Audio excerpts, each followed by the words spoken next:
Welcome back to the vlog, hope you are doing well.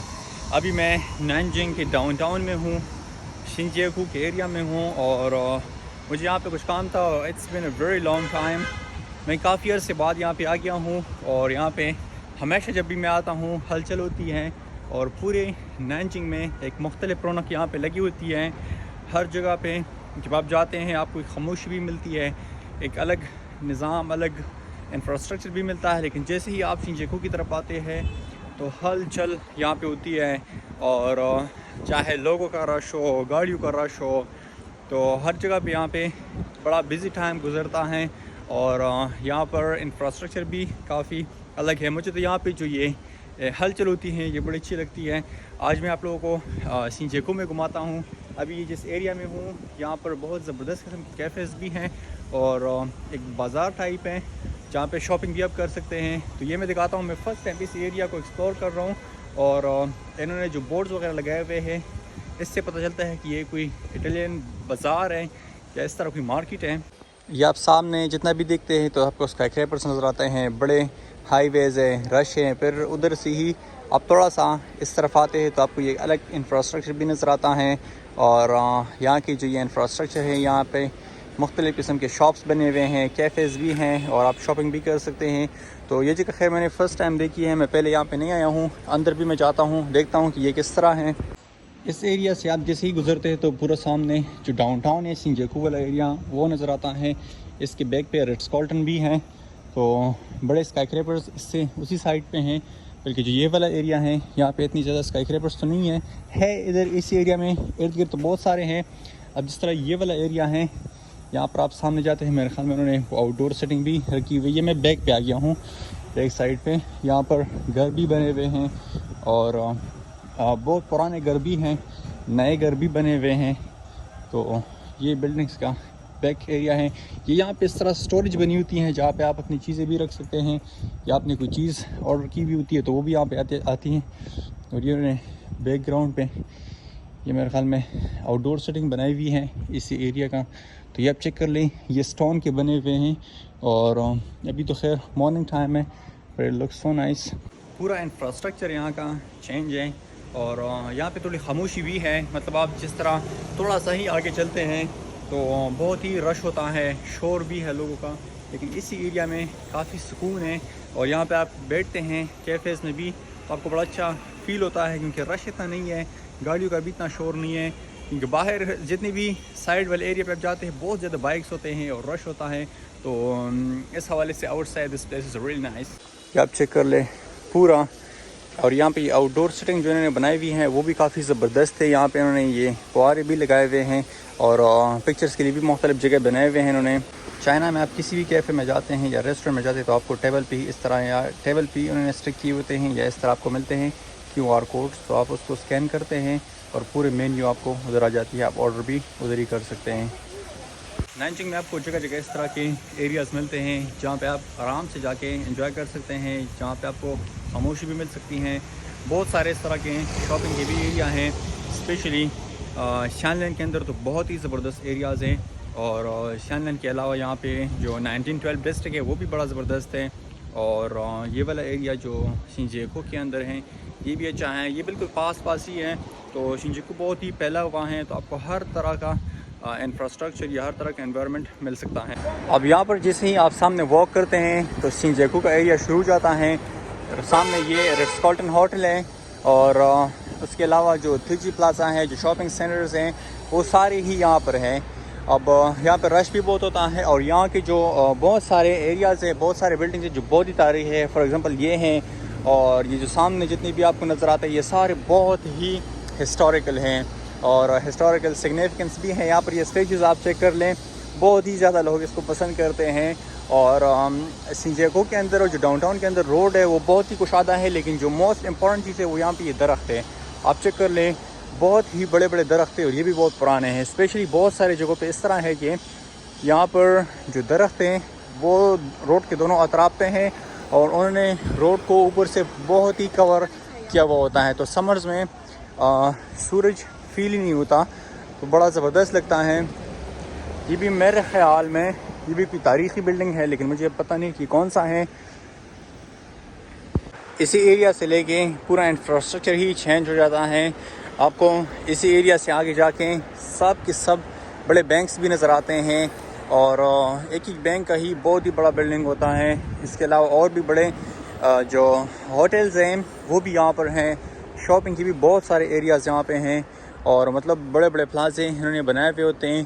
तो इसी area से लेके आगे बहुत ही इंफ्रास्ट्रक्चर चेंज हो जाता है। ये एरिया बहुत ही डेवलप है, यहाँ पर सारा बिज़नेस है, मतलब ये एक फाइनेंशियल हब भी है, बिज़नेस हब भी है। तो कंपनीज़ भी बहुत सारी यहाँ पर हैं। यहाँ पर आप ये ग्रीनरी चेक कर लें, अभी इस वक्त हवा भी चल रही है। तो सर्दियों में ये एक बड़ी प्रॉब्लम है। जब भी मैं यहाँ पे आता हूँ यहाँ पे हमेशा मुझे बड़ा अच्छा लगता है क्योंकि यहाँ पे बड़ा रौनक लगा होता है। अब जब शाम के वक्त आप आते हैं तो और ज़बरदस्त लगता है क्योंकि सारे लोग काम से फ्री होते हैं और एंजॉय करने के लिए निकले हुए होते हैं। तो हर जगह भरी भी होती है। तो I really enjoy at that time. But anyways मुझे कुछ काम था तो मैंने सोचा आप लोगों को भी दिखा दूँ। और यहाँ पर जगह जगह बेंच भी लगे हुए हैं, तो आप on the way you can have a seat और आप एंजॉय भी कर सकते हैं। अभी मैं मेट्रो की तरफ जा रहा हूँ क्योंकि मेरे पास और टाइम नहीं है इधर। मैं मेट्रो की तरफ जा रहा हूँ, तो बाकी और आप लोगों को मैं दिखाता हूँ क्योंकि यहाँ पे आपको बड़े ब्रांड्स भी मिल सकते हैं। मतलब अगर आप इंग्लिश ब्रांड्स को पसंद करते हैं तो वो भी आपको बड़े आसानी से मिल सकते हैं। यही एरिया है जहाँ पे आप उसको बड़े आसानी से फाइंड आउट कर सकते हैं। बट जो चाइनीज़ है वो तो आपको हर जगह भी मिल सकते हैं, उसका इतना बड़ा प्रॉब्लम नहीं होता। और अब ये नई कंपनीज़ यहाँ पे और भी बन रही हैं। आप यहाँ पर देख लीजिए, पूरा शिंजुकू वाला एरिया है, यहाँ पे लाइटिंग होती है शाम को। वो मैंने बहुत सारे व्लॉग्स में आप लोगों को दिखाया हुआ है, तो वो आप देख सकते हैं। बड़ी ज़बरदस्त किस्म की लाइटिंग होती है शाम के वक्त। और यहाँ पर भी जगह जगह बहुत सारे कंस्ट्रक्शन का काम भी होता है। अब जिस तरह सामने देख सकते हैं, सामने भी काम शुरू है और ये भी उन्होंने दरमियान में एक पार्क सा बनाया हुआ है जहाँ पर आप बैठ के एंजॉय भी कर सकते हैं। नानजिंग चांगजांग एवेन्यू, यहाँ पे मुख्तलिफ घर भी है, प्रॉपर्टीज़ भी है। जिस तरह सामने आप चेक कर लें, ये प्रॉपर्टीज़ बड़ी पुरानी है। और इसके अलावा इस तरफ आते तो एक नया इंफ्रास्ट्रक्चर मिलता है आपको। मैं लंच के लिए रेस्टोरेंट ढूंढ रहा था, उसी के लिए वॉक कर रहा था, लेकिन ये डाउनटाउन की तरफ मैं आ रहा था ताकि मुझे वहाँ पे रेस्टोरेंट मिल सके, वहाँ पे मैं लंच करूँ। लेकिन अभी मेरे पास टाइम कम है तो मैं डायरेक्ट ही मेट्रो की तरफ चलता हूँ और फिर ये सियान लेन में जाके उधर लंच कर लूँगा। और अभी मॉर्निंग के वक्त बड़ा अच्छा लगता है। संडे है लेकिन फिर भी लोग तो इतने ज़्यादा नहीं निकले हुए। बट एनीवेज़ यूजुअली यहाँ पे बड़ा रश होता है, स्पेशली जब सनी डे हो। तो वो ज़्यादातर चीज़ें मैंने कवर की हुई है ऑलरेडी। यहाँ पर बहुत सारे बिल्डिंग्स इस तरह हैं, जब डाउनटाउन में आप वॉक करते हैं बहुत तारीख़ी बिल्डिंग्स हैं क्योंकि नैनजिंग ऐसा सिटी है जो बहुत ही हिस्टोरिकल सिटी है। तो इसी वजह से यहाँ पे बहुत ही हिस्ट्री है, हर बिल्डिंग के पीछे बहुत ही हिस्ट्री है। यहाँ पे वॉर भी हुई थी।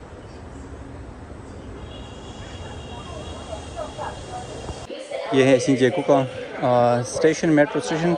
यहाँ पर भी उन्होंने बच्चों के लिए जगह बनाई हुई हैं और भी यहाँ पे ये शॉप्स वगैरह बना रहे हैं। ये बहुत ही बिजी होता है, यहाँ पर हमेशा बहुत ही रश होता है, बहुत ज़्यादा लोग हैं यहाँ पे क्योंकि ये सेंट्रल स्टेशन है।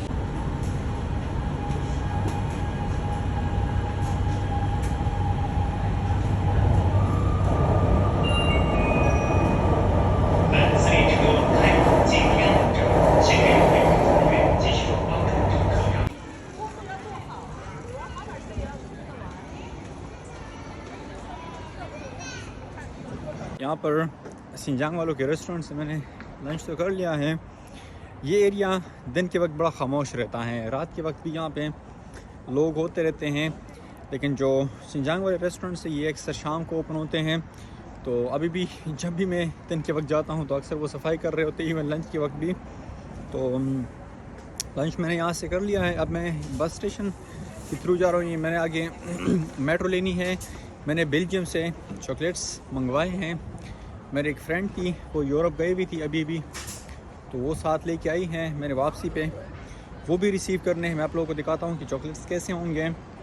और उसके बाद फिर यूनिवर्सिटी के अंदर से ही बस लेके जिन्हों की तरफ जाना है।